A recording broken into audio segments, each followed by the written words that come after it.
What if there was a different way to live and work?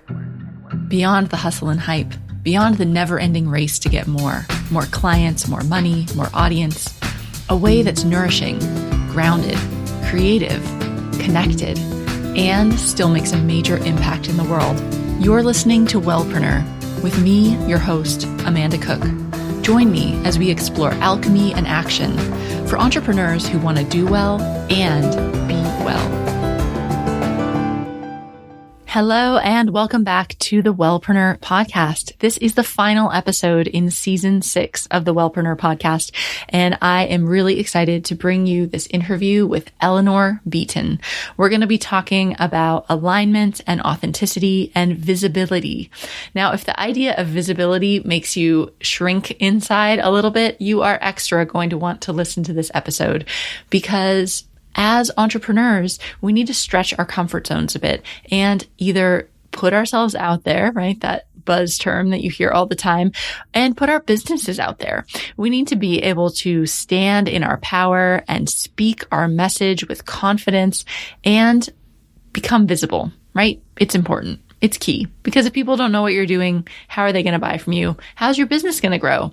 So that's what we're talking all about today in this conversation with me and Eleanor Beaton. Now, as always, you can get all the links in the show notes at wellpreneuronline.com. And if you are the kind of business owner who really wants to step into the flow and let your life and work feel easier, to stop pushing and forcing and really let yourself flow with the natural energy and with the flow of your work, then you'll definitely want to check out my free 6-day Find Your Flow email series. You can sign up for it at wellpreneuronline.com. And over the course of 6 days, I'm going to give you some practices and rituals and meditations and different practical skills that you can use to stop forcing and just step into the flow. It feels really good. And I'd love to have you join us for that little 6-day online experience. Again, you can sign up for that at wellpreneuronline.com. I'd also love to hear your takeaways and your insights from this episode. You could share that in our Wellpreneur Community group on Facebook, where there's over 5,000 entrepreneurs in there sharing and supporting each other as we grow our businesses. And I'd love to hear what your biggest insight was about how you can be more confident in speaking your message and becoming more visible while you're growing your business. I hope to see you over there. Okay, let's get into this interview with Eleanor Beaton. Hi, Eleanor. Thanks for coming on the show. It's such a privilege to be here with you. So I always like to start by asking, how do you describe what it is that you do? Ooh, I love this. So my mission is really to work with women entrepreneurs to support them to be bold and fearless market leaders. Awesome. So yeah, it's a fun mission. The world just can't have enough bold and fearless leaders. So I want to talk about this because I bet some of the people listening, they heard you say that and they're like, yeah, do it. I want to go there. And half the people are like, oh my gosh. Yeah. Right. And it kind of elicits like a little bit of both because it's like, yeah, I want to be bold and confident, but like, ooh, not too much though. And yeah, so these are some areas that I definitely want to explore with you. So can you tell us a little bit about your story and how you got into this work? Oh, yeah, absolutely. So, I would kind of define myself as an accidental entrepreneur. I was, like so many people, I had this skill set, and my skill set was around communicating with people, being a really excellent listener, recognizing themes, and turning those themes into something. In a former life, I was a journalist, and so I would listen, identify themes, and turn them into stories. That translated into a business that I ran. It was a boutique communications consulting agency. So I took those same skills and used them with politicians and CEOs and leaders of various stripes, helping them to communicate more effectively, both inside their organizations and also with the public. And what was so fascinating about that is I was doing that work and I kind of started to transition more and more doing communications work with leadership teams. And then around those leadership tables, we know that power always kind of congregates in small rooms. And it was around those tables in those small rooms where I started to notice how men and women were showing up differently, how their voices seemed to be heard differently. And that's where some of those women leaders started kind of tapping me on the shoulder and saying, hey, do you know this work that you're doing with this big group? Would you consider doing it with me one-on-one? So that's how my work, as a women's leadership coach was born.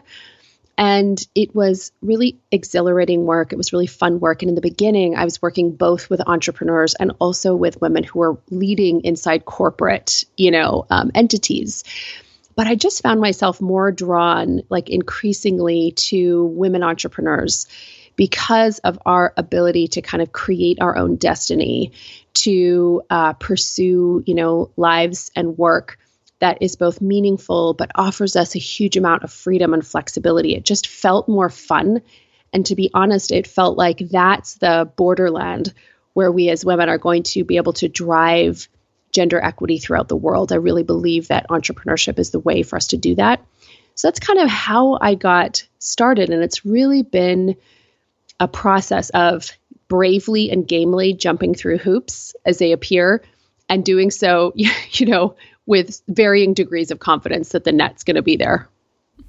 So one of your, focus areas, and I don't want to say buzzword, but like tagline or something, a phrase that you use a lot that I just love is radical conviction. And yes, girl.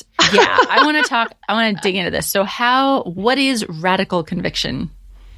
So radical conviction is this concept that I developed in response to what I was seeing. So in the world of women's leadership and women's development, we hear all the time about confidence. And what I started noticing is I was speaking with women who were telling me that they had issues with confidence. If I were more confident, I would do this, or it's a lack of confidence that's holding me back from doing that.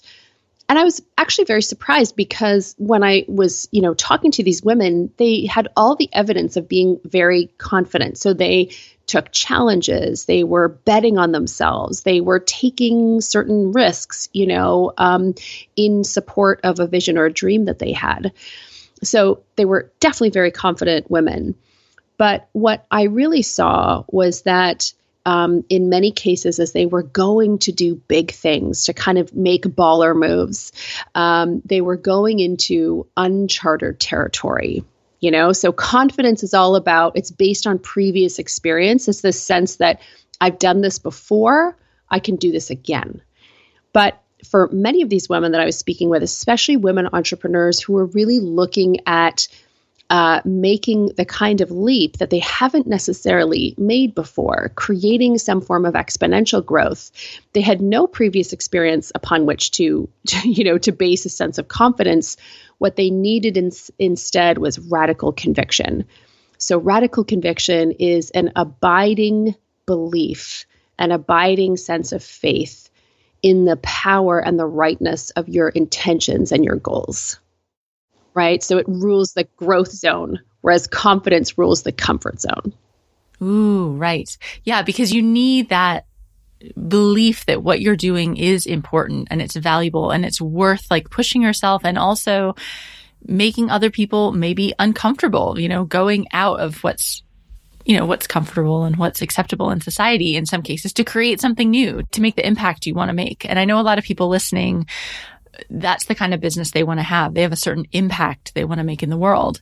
And when I hear you talk about that, the thing that pops into mind is that this can be scary because for so many of us, there's a lot of positive reinforcement in being like the good girl. Totally. Right? And doing this, having radical conviction and being like, you know what? Like whatever, like good girl or not, like this is what needs to happen and I'm going to make it happen. I think that could be a bit scary. I know I deal with that whole good girl history, from school and everything. Yeah. Totally. So what's your take on that? Yeah, it's such a fascinating question that you ask. And I have absolutely wrestled with this myself. And it was often this, sometimes it was a very sharp sense of, holding myself back from taking risks. And in other cases, it felt more like this sort of low level, ongoing whisper saying, are you sure you want to do that? Are you sure you might upset people by doing this? You might rock the boat, that kind of thing. As I started to do more research, and, this was both kind of reviewing the literature and studies, but also, more sort of qualitative research, working with women and hearing their stories, one of the things started to emerge that this whole idea of taking risks and believing in ourselves to create something that we want to create, making our imprint in the world, that the act of doing this actually really fundamentally challenges social constructs of what it means to be a woman and what it means to be feminine. So there's something called the BEM sex role inventory. And this was created like in the 1960s and 70s. It was this landmark survey where they surveyed, thousands of people. And what they were trying to do was create a picture of how people in North America, at least, how people in North America defined what it meant to be a man or a woman or feminine or masculine. And those are not always the same thing, of course. But what was so fascinating is that when it came down to determining what our social construct of femininity is, it really comes down to two things. It's relational and it's in service. So it's never something we do for ourselves. It's always in relation to somebody else, and it's always for somebody else. So to be a woman, it's about helping somebody else achieve something rather than building something for ourselves. And so that's where, this idea of radical conviction to me is a very profound act of a living, breathing embodiment of diversity and inclusion. We are actually challenging and pursuing something of impact that's meaningful to us. We're actually challenging the norms of what it means to be a woman in this world. And that's what makes it so exciting, a little bit rebellious. It kind of gets those, there's a lot of energy in that for me. Mm-hmm. And I think just knowing that, that this radical conviction is a radical act. It is a bit rebellious. It makes it okay. So I could see that, if I'm feeling a bit of resistance around really getting out there and being confident in what I want to create in the world, you're like, you know what? It's okay. Of course it's going to feel a little uncomfortable because this is rebellious. It is Totally. going against the norms, and it's still okay. That doesn't mean you shouldn't do it. It means, well, in my mind, you should do it even more, Totally. To shake things up. Yeah. I caught myself in the beginning, when I was saying, oh, this whole idea of visibility is going to freak some people out. Ooh, is it too much? That's another phrase I wanted to run by you. I think we encounter that a lot as women, being too much, too noisy, too out there, too show offish, too much, Mm-hmm. Do you run into that block or fear with your clients? Yeah. Totally. Yeah. And of course, everything that I'm sharing here, it's both, I see it and it's work that I do myself. And I'll give you an example. I totally remember doing a talk once, and this is when, I was early in my career as a speaker, and so I was giving a talk. Unbeknownst to me, somebody was broadcasting this talk directly to Facebook Live. So after, I get home and I kind of log onto my computer and I happen to check out Facebook, and my notifications have blown off the wall. And I check out my notifications and it's person after person commenting on this talk. And I check out the talk. I have the guts to look at it for 3 seconds. And then I shut it down. I shut down my computer. I was in a hotel and I literally crawl under the covers because I felt I had done a good job with that talk. I had put it out on the line. I'd really gone for it. And I had this, what I think Brene Brown would probably call this shame hangover, shame and vulnerability hangover, a feeling in that moment that I was too much, having a place on the stage, being in the spotlight, sharing my message, just the act of doing that, I felt like I was too much. And, that experience is one of power. And I think when, another theme here that is so critical to women entrepreneurs in particular is, hey, what's your relationship with your own power? Does the idea of having power, i.e. being listened to, being seen, having people listen to and follow what you say, having people give you their money, how does that impact your relationship? Like, what is your relationship with power? How do you feel about your own power? Do you have a conflicted relationship with it? How interesting. Let's talk about that. So, I think that idea of being too much, it's easy for us to project on other people. I'm afraid I'm going to be too much for other people.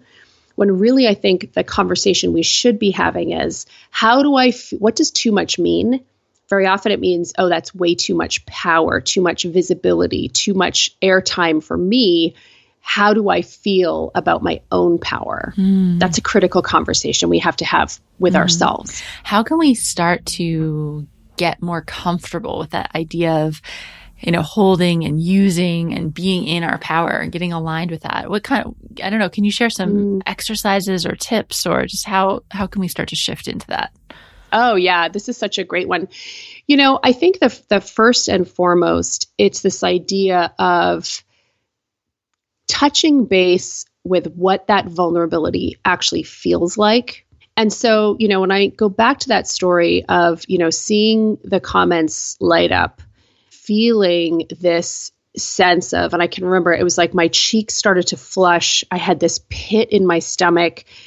I felt this rushing in my ears, and that rushing was my imagination of all this horde of people yelling at me that I was wrong. It felt pretty dramatic, but that's what it can feel like in the moment, when this is new for you and you're not used to this. And what happened is I put my head under the covers. I tried to make that feeling go away. As I have learned, what's actually more important is to lean into that emotion, lean into that sense of ambivalence, fear, discomfort that you have about being powerful. Lean into that. Allow yourself to experience that emotion. And what's so interesting is when we make ourselves feel things, like when you really try to feel what you're actually feeling, typically that feeling that you spend so much time trying to run away from, that feeling itself takes like 90 seconds and then it dissipates. And on the other side of that is a calm, is a clarity. And that's when you are really able to relax into your power. Mm-hmm. Now, it feels to me like that really has to feel powerful. We need to be centered and grounded. And this word that we use a lot in this space, aligned, right? And I hear this a lot from listeners that they don't feel totally aligned with their work, and it stops them from moving forward. It stops them from taking action. And so I don't know, what's been your experience with, I mean, we don't want to just throw our state, have radical conviction about like every little thing, probably. It's like you really want to do it about the work that you're most aligned with. Does that make sense? Yeah, totally. Absolutely. And yeah, I mean, I think it's really about, what is it that you want to have?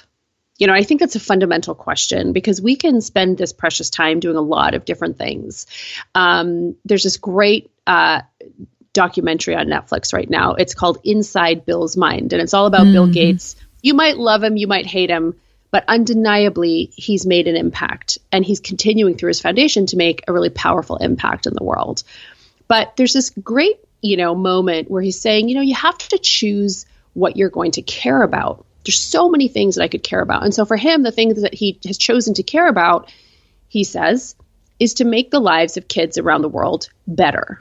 So through like things like sanitation. And I thought that was a great, like, what are you going to care about?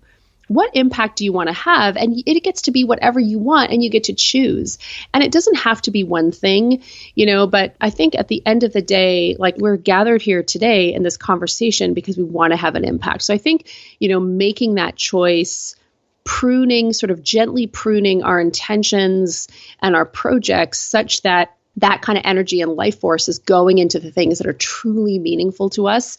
To me, that's, that's kind of phase one, when it comes to like directing our energy toward that. The same way in meditation, you're directing your awareness towards your breath. So it's this process of directing, which I think is, really important.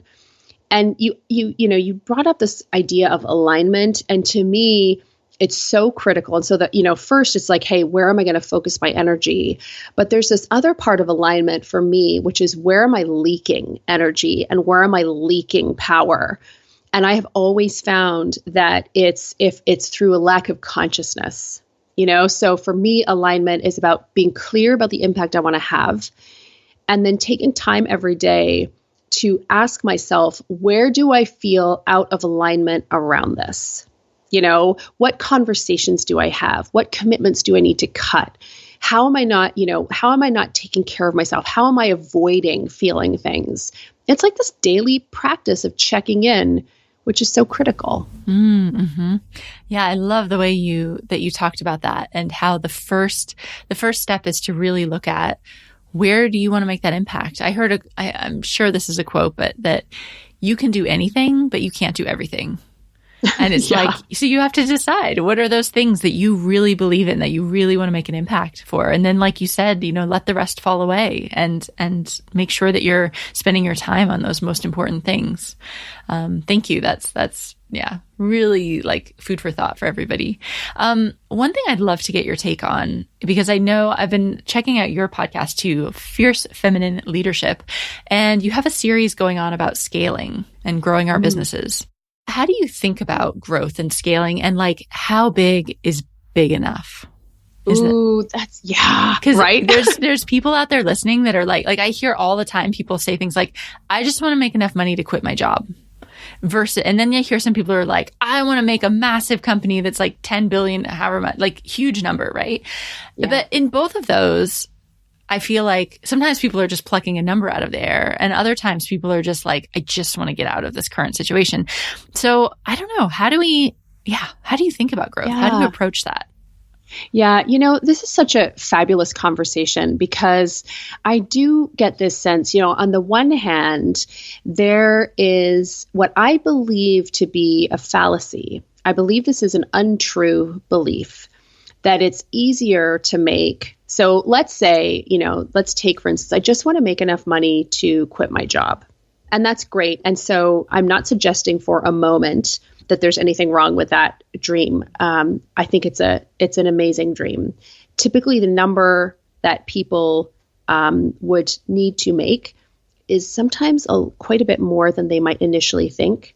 But the challenge for me is that when we equate a small number with small effort, you know what I mean? Or a bigger number with bigger effort. I think so that's a math mindset that I think is really important just to release. So when people say, I just want to make enough money to quit my job, or when people say, I want to make this as big as possible, I think the first question often is, okay, that's great. And so what's underneath that? Sure, it could be a number, but what do you actually mean? Again, when you say you want to make it as big as possible, or when you say you just want to make enough to do X, Y, Z, is there another way of saying that? Help me understand, what does that mean? So I think that's the first part. Once you get that, then you can start thinking through, okay, what does that look like from an actual number perspective? And then what's the easiest way, to make that happen? So when I hear, I just want to make enough money to kind of quit my job, what I might guess underneath that is that this is a person who wants to create a sense of abundance or a sense of sufficiency. I don't know if that's a word, a sense of sufficiency in a relatively simple way that isn't so draining that they have to feel like they have to think about their business all the time, that they have to be kind of enslaved to this business or to their clients, or, they can't leave it and have a balanced life or go and take adequate vacation. So to me, if that's the case, really cool, super juicy. Let's think about designing a business that's going to truly support that. If it's big, I want to make this as big as possible. Okay, cool. What does that mean? Are you totally focused on generating tons of cash, which I love. That's awesome too. And let's look at how you're setting things up to make that happen. But like the big one, you think about so I want it as big as possible. What does that even mean? Because do you want just like a huge business with like thousands of employees? Because that could be very unprofitable actually and not make the impact in the world. Or you could have a very lean business that was incredibly profitable that made a huge impact. Or, it's like you have to really define what it is that you're going for here. And I think for a lot of the listeners, it comes down to impact that they want to make. Well, yeah. And I mean, it's so agreed. And it's like, I think at the end of the day, it's about creating your personal scale statement. So when I think about scale, so like I sit on the board of a couple of venture capital organizations. And so, these are organizations with like funds where we invest chunks of money into companies that line up with our investment criteria.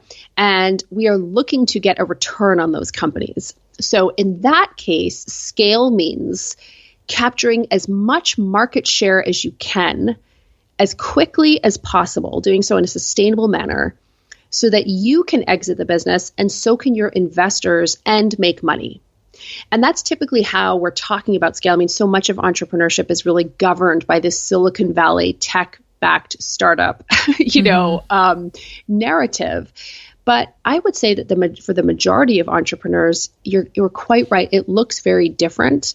And to me, scaling is like we have that ability to say to ourselves, this is what scaling means to me. Scaling means generating as much revenue as I can without adding any existing team members and without spending more than this per month on marketing. So, you know what I mean? Like that kind of thing. Now we've got something to work with, Totally. I want to pick up on one of the things that you said, which is that we have this false belief that in order to make a bigger business or in order to scale, that's going to like proportionally increase the amount of work.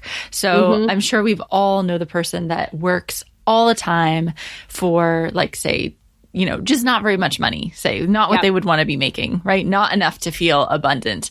And they think, oh my gosh, if I have to grow any bigger, like I'm just going to have no time at all because I'm already working flat out. And so I'd like you to talk a little bit more about that because maybe trying to create the business that is what everybody wants, the 6-figure business, right? To start. So to create the 6-figure business is not that much different amount of effort from creating a much bigger business, but we think it might be. I don't know. What do you think about that? Ooh, what's so interesting is I think that I was working much harder. The hardest I ever worked in my life, was when I was making about $200,000. When I crossed the 7-figure mark in sales, I found that I was able to work much less because of the infrastructure of the business. And I think, this is such a juicy topic. Some people think this is boring, but to me, it's the infrastructure of our freedom. And so it's so important. So very often to hit the 6-figure mark in sales, you do that essentially by working harder, by bringing in more clients typically, or getting more traffic to buy a course or that type of stuff. But I think a lot of people who are listening, I presume, who are at around the 6-figure mark or their goal is to get there, it's about doing more work, potentially raising your prices, but doing more work to service more clients. And that is an amazing way to start because I think it gives you a really good handle and gut instinct on who you're serving and what they care about and what's important to them. It's through this intimacy of work that we get to know them.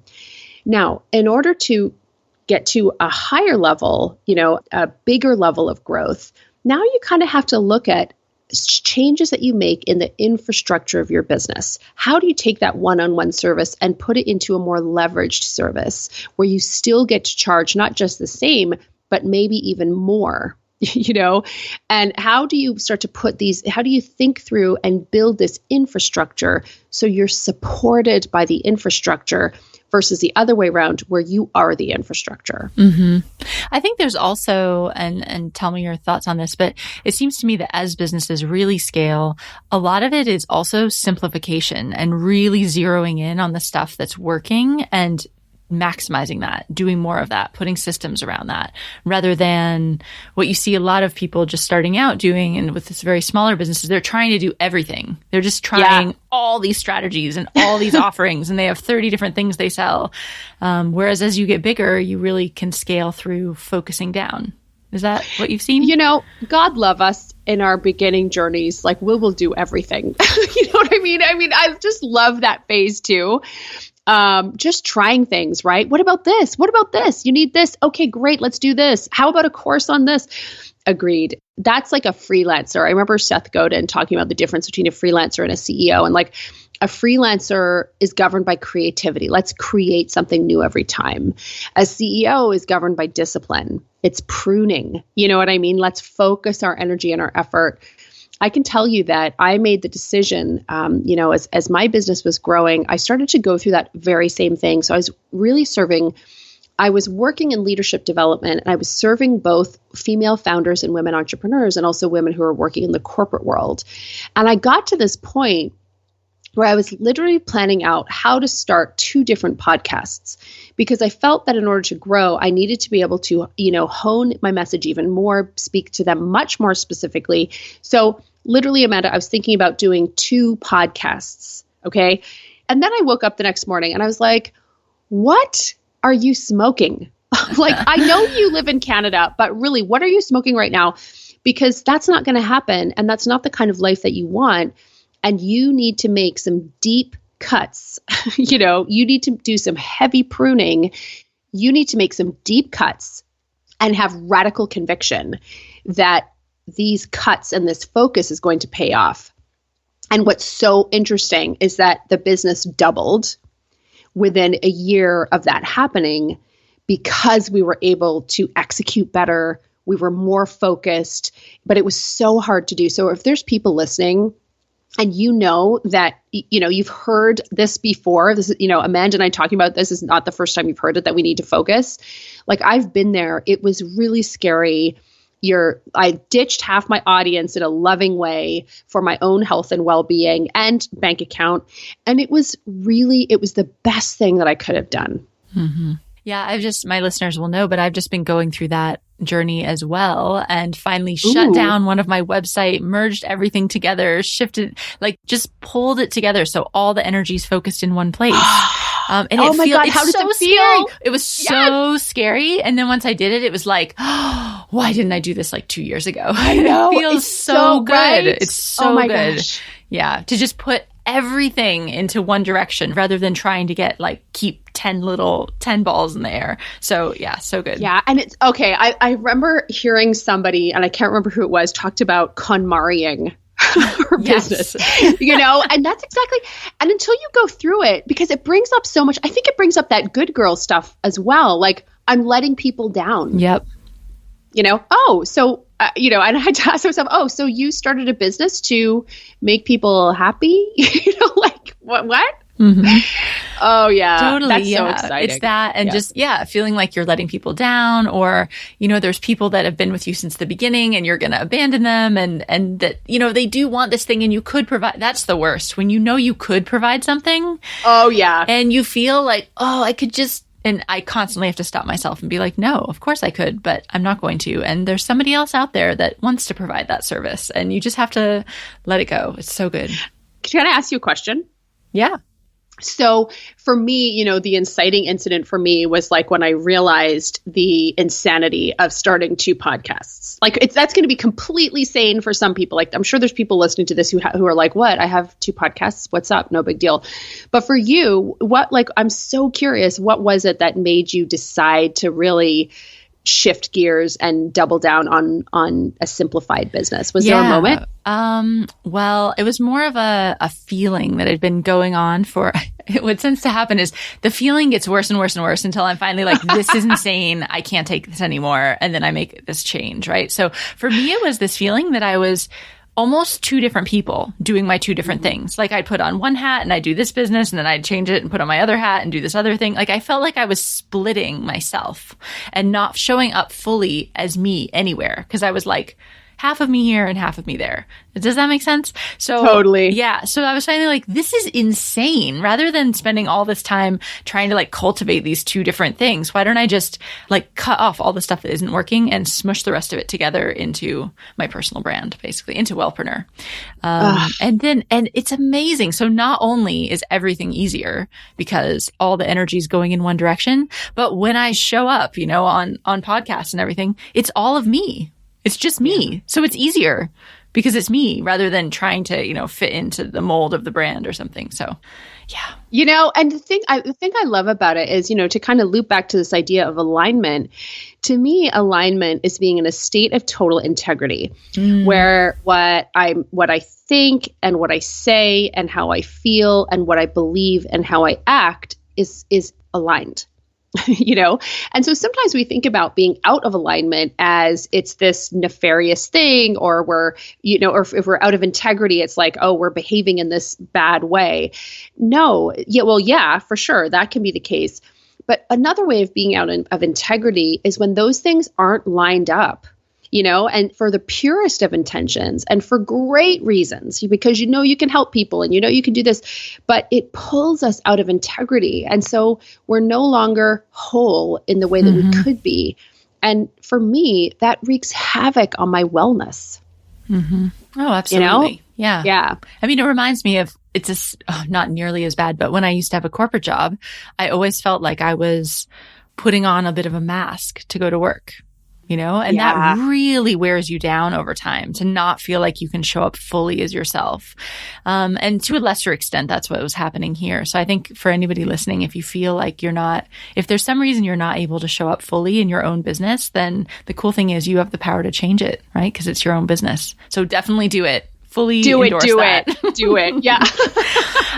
So we're kind of getting to the end of our call, but this is kind of on a personal side. I'm just wondering, how do you cope with like email and social media yourself? Like not necessarily the business stuff, because I'm sure you have people that do that part, but just your own personal use of it.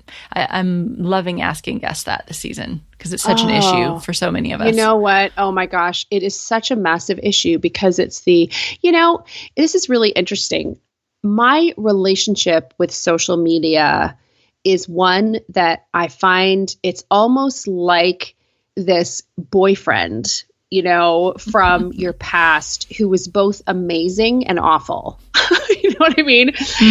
And so the way that I think about it, so social media for me, you know, the way that I interact. So I love it because like I live in the countryside, you know, I need to be around the woods and around rivers and lakes and silence, you know. So social media allows me I can have a conversation with you, Amanda. I mean, this is just an amazing privilege that I get to do because of social media and learning about your show and listening to your show, you know, all of that kind of stuff. For me, where I find social media, it's a little bit like red wine. So if I'm in a really great place and I'm taking great care of myself and I'm out at dinner and I have a glass of wine because it goes with the meal and I feel like it, that's an awesome thing. If I've had a really stressful day and I come home and I'm like, you know what, I'm just going to have a glass of red wine, I am using that as a coping mechanism at that point every single time. I don't care if it's a half a glass of wine or a full glass of wine, I'm using it to cope and process. The same thing with social media. So sometimes I'm using it to discover, to connect. Where I find I need to be extremely vigilant with myself is when I'm using it to escape, because that's when I'm most likely to experience the stab in the gut that is comparisonitis, that horrible warm bath of feeling that other people have better lives than I do. And this is coming from somebody like I do my work every day and I still am susceptible to feeling these things if I put myself in an environment where that's going to happen. So my personal sense of social is to use it only earlier in the day when I have lots of energy. To be super vigilant about how much time I'm giving it and to try to avoid it when I want to use it just to kind of tune out or escape. I hope that's helpful because, you know, it's a legit issue. Yeah, no, that's really good advice. It's like, it's almost it's like your self-care, right? You're looking out for yourself first. And if you're kind of in a bad place, don't go on social media because it's going to make it worse. Well, because there's this part of humans that is like status seeking. It's a very human thing. And social media opens up status differentials. That's what it's designed to do. That's why it's so damn addictive. That's such a great question. I'm so curious if over time we're going to figure out, I don't know, how it's just going to evolve. It's still such a new thing, and it's causing a lot of problems for a lot of us. Like, it just makes you kind of like always on, and your phone's always dinging, and you're always checking in and seeing what other people are doing. And I'm really curious to see like how humans will evolve with it, if we'll find a happy medium in the future. But yeah. I have faith in us. Thank you so much, Eleanor, for being here in this conversation about radical conviction. I love that. I'm sure we'll be discussing it in our Facebook community this week if you want to pop in there and say hi to us, because it's going to be a hot issue, I think, this idea of visibility and really just aligning with our power. So can you tell people where they can get in touch with you, listen to your podcast, work with you, things like that? Thank you. So if you're a podcast listener and you love this show, you'll probably also like Fierce Feminine Leadership. So you can find that on any of the podcast players, Fierce Feminine Leadership. If you want to know more about radical conviction, just go check out radicalconviction.com.